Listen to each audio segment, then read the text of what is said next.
এমন অনেক দিন গেছে আমি অধীর আগ্রহে অপেক্ষায় থেকেছি।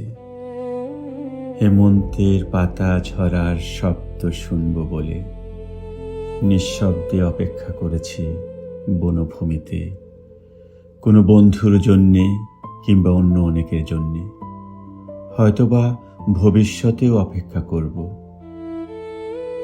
এমন অনেক দিনই তো গেছে কারো অপেক্ষায় বাড়ি বসে আছি। হয়তো কেউ বলেছিল অপেক্ষা করো, একসঙ্গে বেরোবো।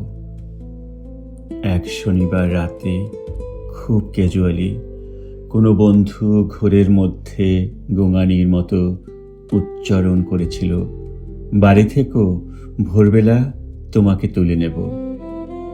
হয়তোবা ওর মনের মধ্যে ছিল চুনিয়া অথবা শ্রীপুর ফরেস্ট বাংলো। আমি অপেক্ষায় থেকেছি।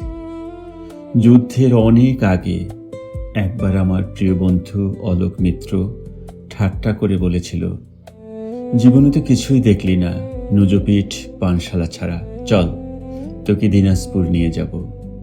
কান্তজির মন্দির ও রামসাগর দেখবি, বিরাট গোলাকার চাঁদ, মস্ত খোলা আকাশ দেখবি, পলা ও আধিয়ারদের জীবন দেখবি। গল্প টল্প লেখার ব্যাপারে কিছু উপাদান পেয়ে যেতেও পারিস। তৈরি থাকিস, আমি আসব। আমি অপেক্ষায় থেকেছি। আমি বন্ধু, পরিচিত জন, এমনকি শত্রুর জন্যেও অপেক্ষায় থেকেছি। বন্ধুর মধুর হাসি আর শত্রুর ছুরির জন্যে অপেক্ষায় থেকেছি। কিন্তু তোমার জন্যে আমি অপেক্ষায় থাকবো না, প্রতীক্ষা করব।